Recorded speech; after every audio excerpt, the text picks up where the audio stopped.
All right, folks. This week we have Kaydie McCormick. She's my counterpart for Seminole County. So she's the residential horticulture and agent and master gardener coordinator for Seminole. And her background is more towards entomology, and like she's got a pretty good.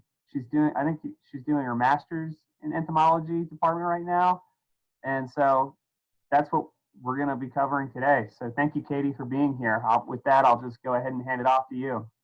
Yeah, I'm excited to talk more about bugs. That's a lot of what I do. Right now we're running our summer entomology camp online for teenagers. So I talk about bugs on Mondays and I talk about bugs on Fridays, and now I get to talk about them on a Wednesday.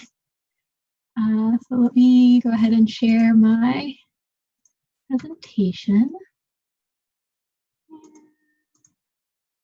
There we go. So today we're going to talk about good bugs and bad bugs. And as John said, I'm Kaydie McCormick. I'm the residential horticulture agent and master gardener volunteer coordinator here in Seminole County. And I'm going to talk a little bit about why our bad bugs aren't always necessarily bad as well in this presentation. You guys might realize by the end of it that I'm a little bit bug crazy. So today we're going to learn what makes a bug good or bad. What are some beneficial insects? Who has a bad reputation but is sometimes good when we're talking about insects? Just how bad are the bad bugs that we're dealing with in our landscapes? And a refresher for you guys on IPM and how we can use it for some of those bad bugs we're going to talk about. Hey, Kaydie, real quick. We're getting the presenter view. Oh, thank you. So yeah, I guess if you can switch it to. Awesome. Okay, you're good. Cool. All right. So, and now I've lost our chat panel here. There we go. What makes a bug bad in you guys' opinion? You can type it in the chat box. What makes you not like a bug?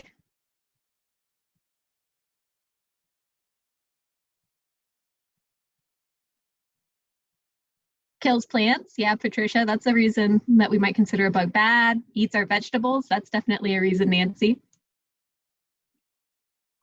They sting us. Yeah, I don't like being stung either. Biting you. Yeah, when it eats your milkweeds. Even if it's monarch caterpillars, are they bad bugs? So yeah, I've got most of those reasons on my list here. Might be bad because it bites or it stings. It eats your food. Ruins your garden. They live in your house. Yeah, I see they invade my shower. I don't like bugs in my shower either. But all of these things have one thing or two things in common. They've got bugs in common, but the other thing they have in common is us. Humans decide if a bug is good or bad, right? If we weren't around, there wouldn't be any bad bugs because they'd just be living their bug life. So on the other end of the spectrum, what makes a bug good? What do we like about bugs?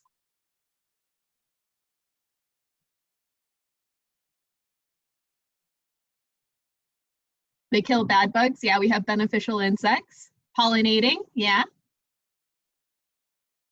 I've got some other reasons on here too, but it might just be because I'm a little bug crazy. So pollinators are awesome. We really like it whenever we got things pollinating our food so that we get food to eat. Yeah, they can be beautiful to watch. They improve the soil. So we have all kinds of soil arthropods and insects that move throughout our soil profile and increase the organic material. I like that one, Doreen. Yeah, they look cool.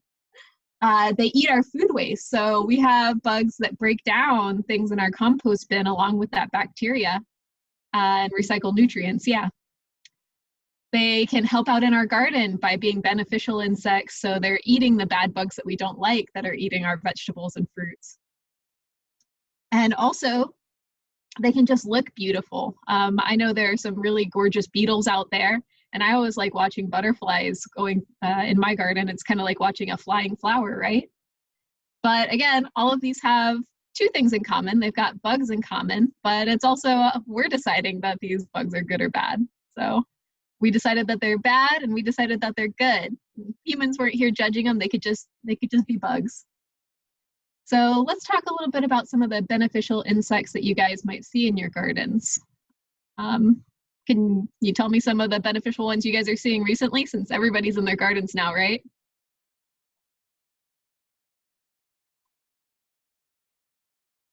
Ladybugs, yeah, ladybugs can be beneficial for sure. Assassin bugs. I'm gonna see if you guys name off all the ones I've got in here. Oh, somebody said paper wasps. I'm so happy, Lee. Bees, yeah. So actually I'm starting with bees here.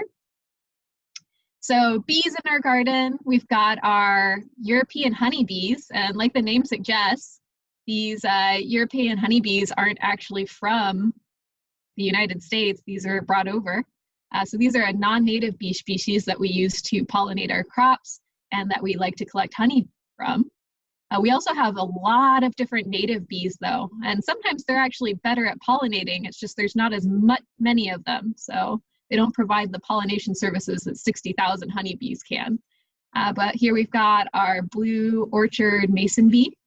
And these guys are really great pollinators. You can see all that hair on her body. Really picks up pollen as she moves from plant to plant.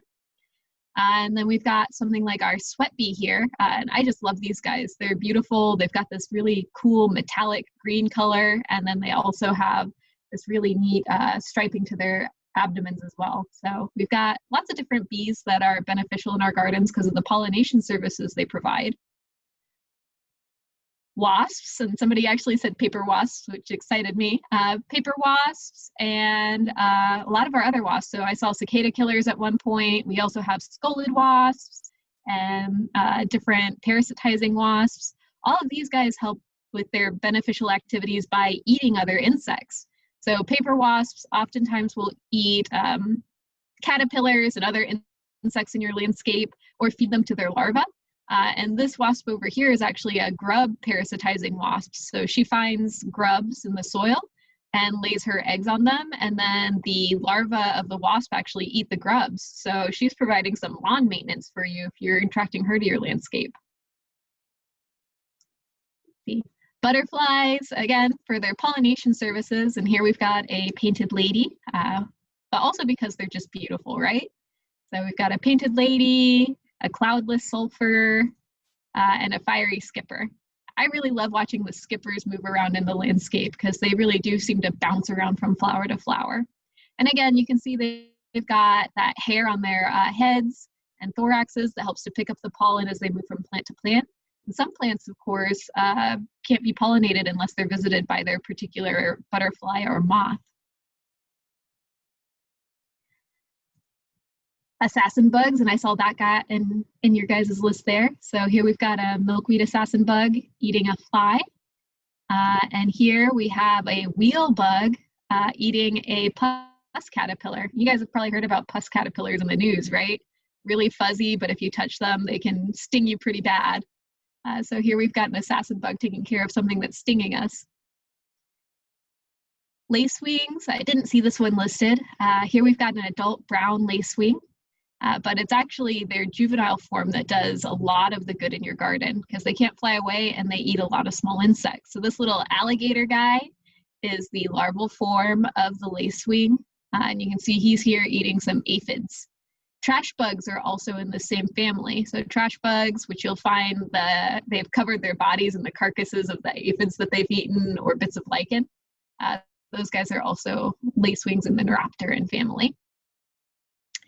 Flies, and I didn't see anybody list flies. So of course we don't like horse flies and we don't like house flies. But here we've got a robber fly, and this guy eats other bugs, including things like other flies and mosquitoes.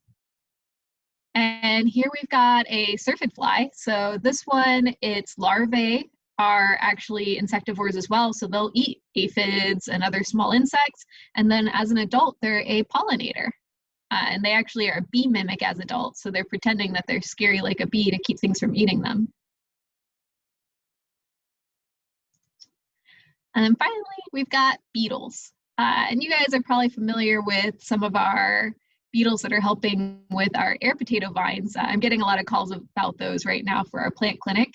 But you might not be as familiar with this larval form of a beetle here, which of course turns into the ladybug that we all like so much. So with our beneficial insects, some of them are beneficial whenever they're in their juvenile form, some of them are beneficial as adults, and some of them are beneficial all throughout their lives. They provide a lot of free services for us in our gardens if we have space for them in our gardens. So one of the questions that I get a lot from homeowners and from master gardeners is, how do I attract beneficial insects to my landscape? And it's just the same as attracting anything else to your landscape. You need to increase the habitat that you're providing for them. So when we're looking at our pictures here, is the picture at the top of the screen more viable habitat for our native insects, or is the picture at the bottom of the screen more viable habitat? Yeah. Heather, you got it right immediately. So top of the screen, we have an abundance of different plant material for them to visit, different heights and different shapes, different things that their pests can eat, and different things that the beneficials then can eat. So whenever we're trying to attract beneficial insects, we need to increase the amount of food that we have available, especially for things like wasps. The wasp will sometimes be an insect that as an adult is drinking nectar or eating pollen, and it's that they're feeding their larvae with the insects that they're catching. So if you don't have pollen and nectar available for them, they're not going to be in your yard catching bad insects to feed to their larvae. They also need a place to shelter. So other than the house, this landscape on the bottom really doesn't have a good place to shelter for anything, right? And while paper wasps are great if they're doing some insect control in your landscape, they're not so great if they are doing that insect control from maybe your front porch, where they're also protecting their nest and stinging you, right? And they also need a source of water. And we want to be careful when we have water in our landscapes, because we don't want to encourage mosquitoes. But if there's nothing for them to drink anywhere nearby, it's going to be hard for them to survive long term. Other things we can do to attract beneficial insects, we'll talk a little bit more about this with our IPM slides, is decreasing the use of broad spectrum pesticides in our landscapes, and making sure that we're using targeted applications of pesticides if we're going to use pesticides. And then finally, I get a lot of questions from people about purchasing insects for their landscapes to try and increase those beneficial insects in the landscape. But if you don't have a habitat that's going to keep them interested, then they're not going to stick around long term. So if you have aphids on a bush and you buy ladybugs from a store and put them on the bush, the ladybugs are going to eat the aphids that are there, and then they are going to leave. We'll talk about that on the mosquito slide I have coming up, Nancy. So how do we provide water without attracting mosquitoes? Just wait a minute, we'll talk about it. If you're going to purchase insects, a lot of times it's also a good idea if you're purchasing beneficials to purchase the larval form if you can get it. So sometimes you can get those larval forms of the neuroptons or the lacewing insects, or you can buy immatures of ladybugs, or you can buy immatures of mantids. And any of those are going to stick around a little bit longer than the adults, which can fly away as soon as there's not food available. So next we're going to talk a little bit about some unexpected good guys. So the statistic is less than 1% of the millions of insects worldwide, the millions of species worldwide, are considered pests of humans. And even these pests of humans have some redeeming qualities, although it may not outweigh the bad that they're providing to us. So I know I am very much not excited when I find a cockroach inside my house, even as a crazy bug lady. Not excited to find these guys. But they are decay eaters, so they're detrivores. And in the landscape where they should be outside, they're actually helping to break down decaying plant material, decaying food material, and turning that back into nutrients. So they're nutrient cyclers. Again, not excited to have them in my house, but outside they have a valid place in the ecosystem. And the same can be said of termites. In our house, they do a lot of damage and we don't want to see them there. But whenever we're talking about in the landscape, we've got a bunch of trees that die every year just of natural causes in our forests, right? Something has to break those down into nutrients so that more trees can grow and make room for the forest to grow back again. And that's what termites do whenever they're in the ecosystem as opposed to in our houses. And finally, some garden pests and some people pests. We've got grasshoppers, caterpillars, mosquitoes. For one, even though lover grasshoppers eat a lot of different plants and are a pain in the butt to get rid of, they are actually kind of pretty when you look at them. A lot of our caterpillars turn into butterflies. Mosquitoes, I don't really have any redeeming qualities other than all three of these things can be food for other animals. So here we have a bird eating a fly, but reptiles will eat insects, birds eat insects, other insects eat insects. Dragonflies in particular are really good at catching mosquitoes. And I know in my garden when I'm wandering around, I usually have 1 or 2 dragonflies following me just to catch any of the mosquitoes that get close because I'm attracting them.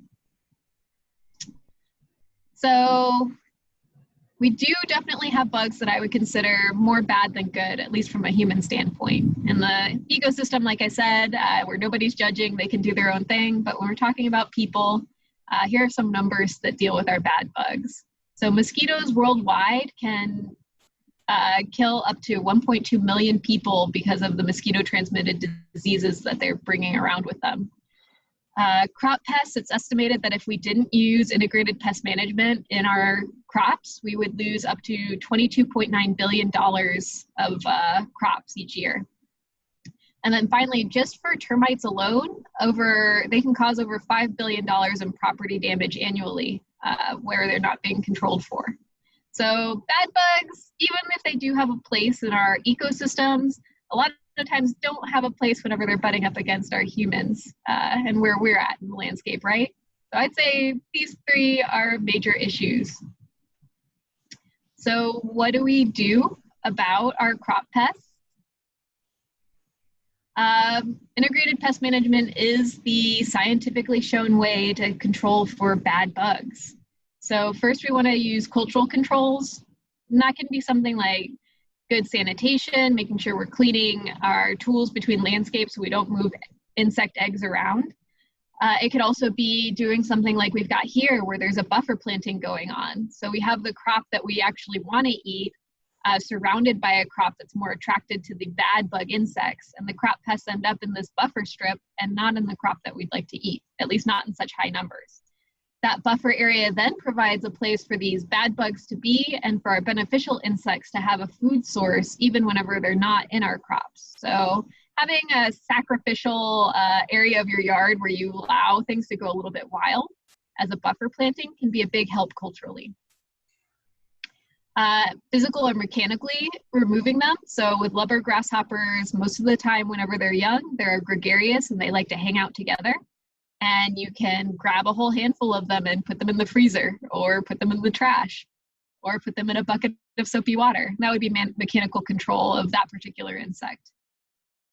For biological control, we're looking at things like predators or parasitoids or parasites. So here we've got another assassin bug eating a caterpillar, but things like parasitic wasps that lay their eggs inside of other insects would be a good example of a biological control. Any of those insects that eat other insects, though, would be our biological controls. And then we get into our chemical controls, which are broken up into biorational and conventional.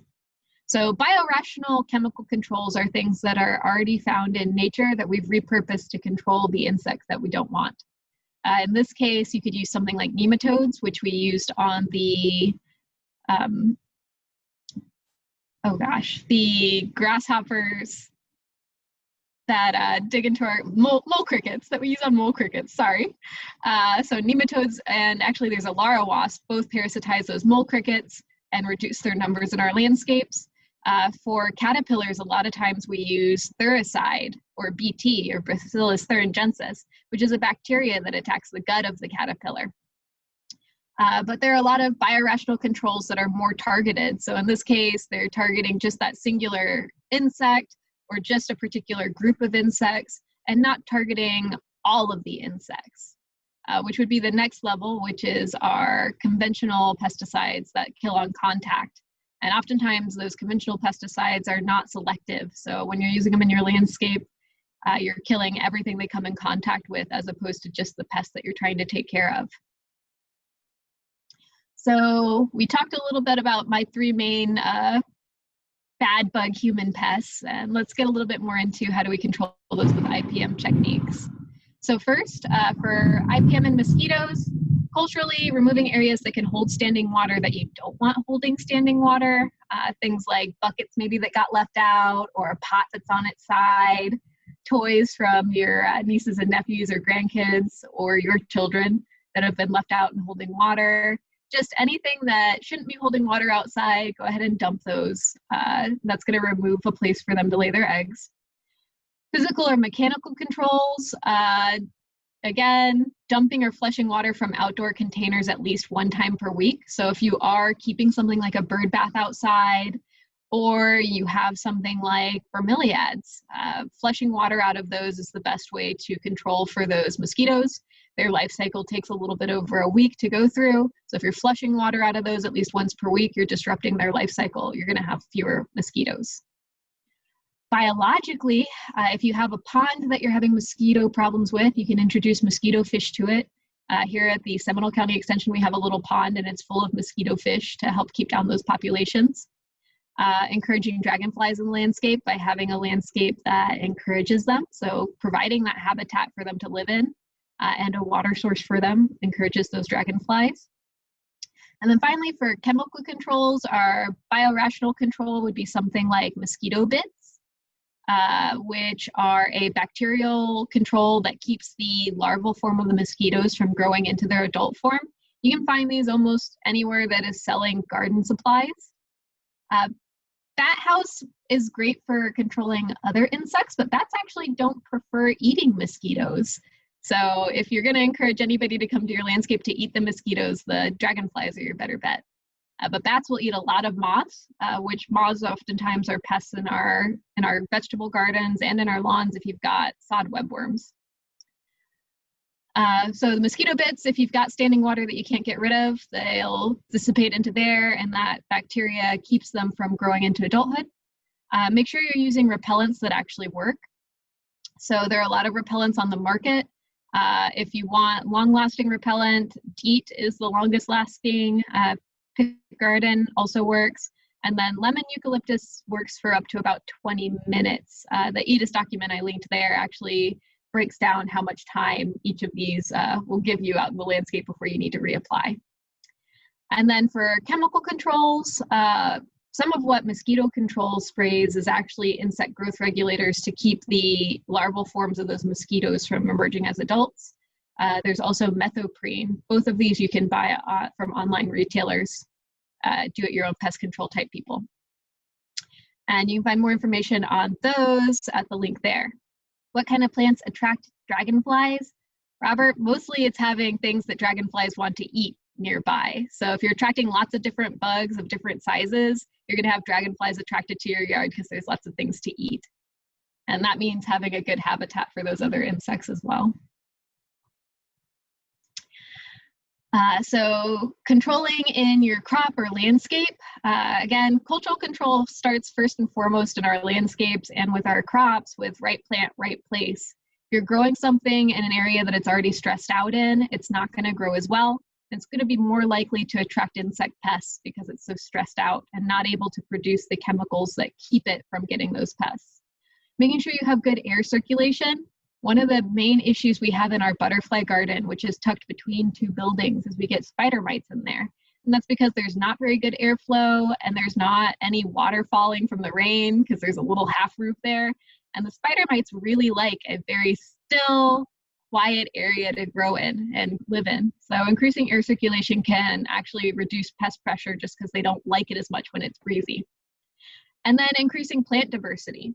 So if you grow only one kind of shrub, or if you grow only St. Augustine grass, you're going to be attracting all of the pests that like to eat that one shrub or that one type of grass. If you have plant diversity in your landscape, you're going to have more of a hedging your bets kind of standpoint with this. So you have more different things for insects to eat. They're less likely to be a whole bunch of one kind of pest, but you're also going to be attracting beneficial insects to your landscape that are making use of the extra habitat that you've created.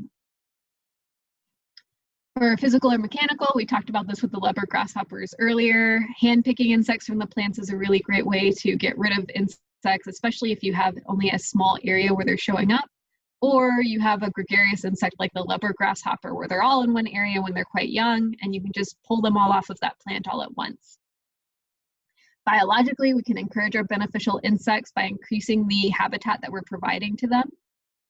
Also using things like Thuricide or BT in our landscapes for the chemical biorational version of this. So when we're using chemical controls in the landscape, make sure you're using a targeted application of pesticide. Don't just spray everything. Spray where you're seeing the insects that are the problem. Make sure that if you can, you're using a chemical that is targeted to the particular pest you're trying to control. That's not always available, but something like a caterpillar can be controlled by BT. BT is not going to hurt other insects that are nearby. It only targets those caterpillars. And then try to target a small area, or try to use something that is only active for a short period of time. So again, targeting just the area where that pest is, or making sure you're spraying early in the morning with something that's going to dry and become inactive, like an insecticidal soap or an horticultural oil spray, where it's not going to be affecting the plant long-term with a poisonous residue. And then finally, for controlling our indoor pests, for structural pests, the main control is cultural, which is making sure that you're removing any entry points where they might get in, any cracks in the windows or cracks underneath the door, or just holes in your wall where they might enter. Get rid of those entry points so they can't actually get into your house. And then make sure you're removing habitat as well. The more cluttered a space is, the more likely you are to have insects hiding in it. And it's a lot easier to spot an insect if you have a very uncluttered area in your home as opposed to a very cluttered area.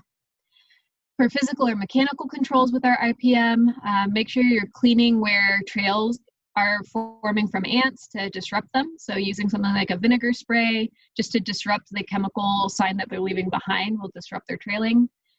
You can also use something like a sticky trap to catch insects indoors, and also monitor to see if you have insects indoors. For biological control, there's not really much you can do, because you don't want to introduce more bugs to your house to control the bugs that are already in your house, right? And for chemical control, either if you're doing your chemical control or you're hiring a company, make sure that they're cycling through several different chemical modes of action. And I've got a link there to the IRAC Online website that talks about the different modes of action and breaks down what each one does. You can also use something like an insect growth regulator along with these different chemicals to disrupt the life cycles. The one that's used on roaches in particular keeps them from ever becoming adults. So the insect growth regulator, the juveniles take it up, they're not able to molt into their final reproductive form, and eventually the reproduction isn't happening in your home so that they aren't able to continue on colonizing your home. So what we hopefully learned today is what makes a bug good or bad, what are some beneficial insects that you can find in your landscape, some bugs with bad reputations that sometimes provide great services when they're not interacting with humans. We've talked a little bit about how bad are our worst bugs, and talked a little bit more about IPM as a refresher for you guys. So if you've got any questions, I can take them now.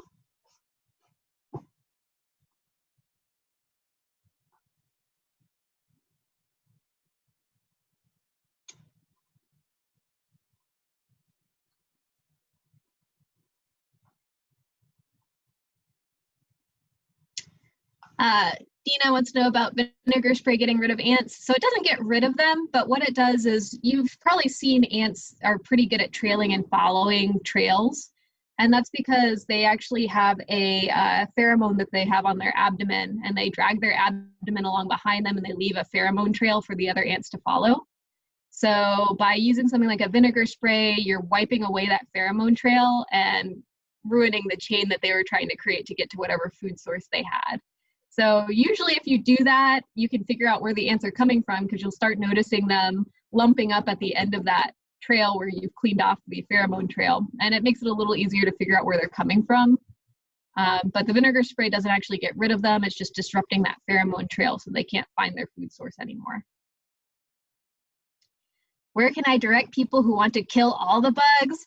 Heather, I don't know. I'm still not sure how to deal with those people. I try to talk about the benefits that we have from them. Yeah, you can direct them to me and I'll very sadly tell them about all the cool bugs that we have. But I've dealt with those people before, and there's just some people you won't change their mind. No bug is a good bug to them. Daddy longlegs like to live in your shower, and what do they eat? There's nothing for them to eat in the back of the shower. So daddy longlegs are usually insectivores, so they are finding some kind of insect that they can eat. No telling what kind though. And Patricia, I'm fighting spider mites. If I continue to wash the plants, will it get rid of them over time? So spider mites are really hard because they're so small. If you continue to wash the plant, it might knock back their population over time enough that you don't mind the amount of damage they're doing. But trying to figure out culturally what's going on that's encouraging them to remain could also be an issue. Like I said with our butterfly garden here, I know why we get spider mites in our butterfly garden at the Seminole County Extension. It's the perfect habitat for them because there's no airflow. So increasing airflow or maybe increasing the amount of sun that's getting on those plants might help. Otherwise, things like a insecticidal soap or a horticultural oil, although we're kind of hot for a horticultural oil right now outdoors, could help get rid of them without having a lingering chemical effect.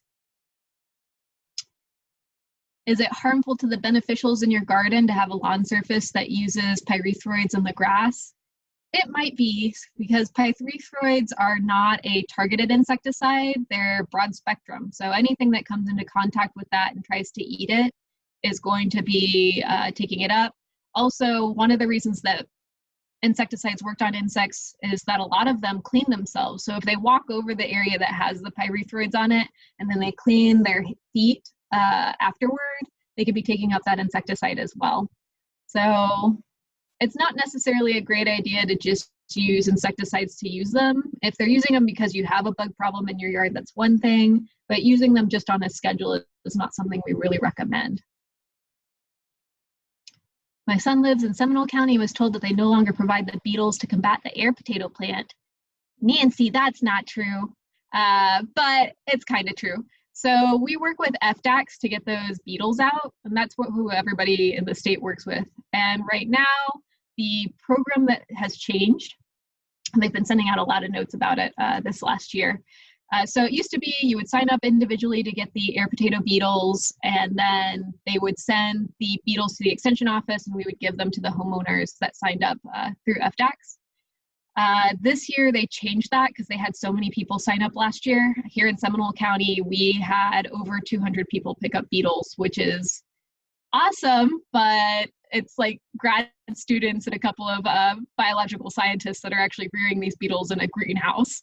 So what they've changed it to is you can sign up online. They encourage you to get all of your neighbors to sign up online, and then they figure out which neighborhoods have signed up the most, and 1 or 2 people within that neighborhood section are going to get the beetles as opposed to everybody getting them. They're hoping that more targeted approach will allow them to introduce beetles to areas where they're needed without wasting them. Like if 10 people in a neighborhood all requested beetles, when one person could have requested them and another neighborhood could have gotten them, that's an issue for them because they have a finite amount of beetles. For this year, though, they have also closed the registration. They've already filled up for the year on the amount of people that they can give beetles to. And so you can start signing up again in October for 2021. But if you haven't signed up already, you're definitely not getting beetles this year because they've closed the registration for it. Am I related to Colton and Rachel McCormick? No. I was told I could have the beetles, but I'd have to come to Gainesville to get them. I don't know about that one, Cam. I'm not sure what they're doing with shipping. They haven't communicated with me yet this year. As of February, they were still planning to do shipping in July and August, but I'm not sure what the plans are now. You can oftentimes find the air potato beetles on air potato vines in natural land areas where they've done a lot of releases over the years. And if you find them there, you could collect them and introduce them to your vines at home as well. They're pretty easy to spot because they're a bright red beetle and they cause a lot of damage on the plants. So that's also something you guys could do if you want those beetles and aren't able to get them from FDACs, is to actually go out to areas where there are air potato beetles and bring them to your house. All right, any other questions?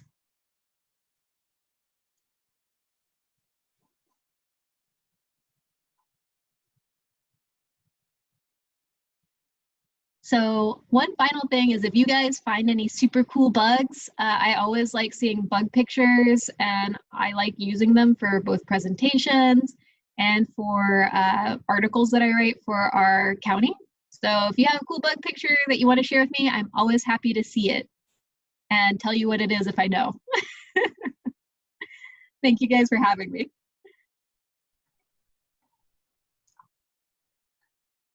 So I guess that concludes this week's Lunch and Learn. Thank you, Kaydie, for being here.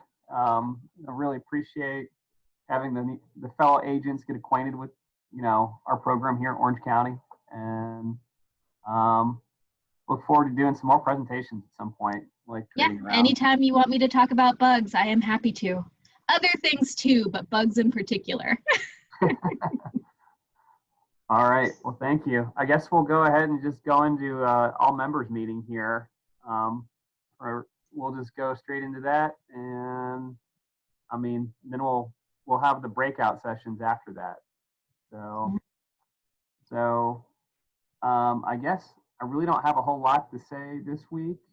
I think the biggest thing is that probably the remote plant clinic is going pretty well. Like what we got going in the afternoons, I've got a lot of feedback from people that like are interested in serving on that. So I think I'm going to try and set up a meeting for Monday next week and have everybody, all members that are interested, try and set something up for onboarding. Like I'll explain everything to you guys, like what's involved with the process of holding that clinic. And then from there, we'll see about onboarding you if you're interested still. So outside of that, I think we've got a meeting next week for another meeting with Lee for the planning for the plant festival. So I don't know if Lee, if you're on here or not, if you want to say anything, just to round up the troops. I don't think she's here, but I will go ahead and make sure to include an email with everything that we're detailing here, per usual, with a link to today's class and all members meeting. So outside of that, is there anything else, anything that anybody wants to share or anything I'm missing here? John, this is Dina. I'd like to mention to everyone that I, along with 4 others, are doing the remote plant clinic right now. We're sort of testing it out. It's well worth it. It really is. The people are very appreciative, just like the clinic at the extension. And you can actually spend a little bit more time with them if you need to, because you're not worried about somebody walking in and having to double task that way. I encourage people to consider doing the remote plant clinic. It's a little computer heavy, but not impossible, and really, really well worth it. Besides, there's the added advantage, since you're at home, you can double task. And when you're not on the phone speaking to someone, you can be doing something else. You just carry your phone with you. So think about it, really. That's it. Thank you. Yeah, thanks, Dina. Yeah, I've gotten a pretty good amount of number of folks that are interested right now. So we'll see what they think after I go over everything in more detail. But I mean, we can use as much help as we can get, and maybe we can even expand it to what we've got going right now, depending on like the amount of interest and how well it's helping out the community here. So, but with that, if there's not anything else, I guess we'll just go ahead and we'll go do breakout rooms if you guys are interested in doing that again here, which I think most of you probably are.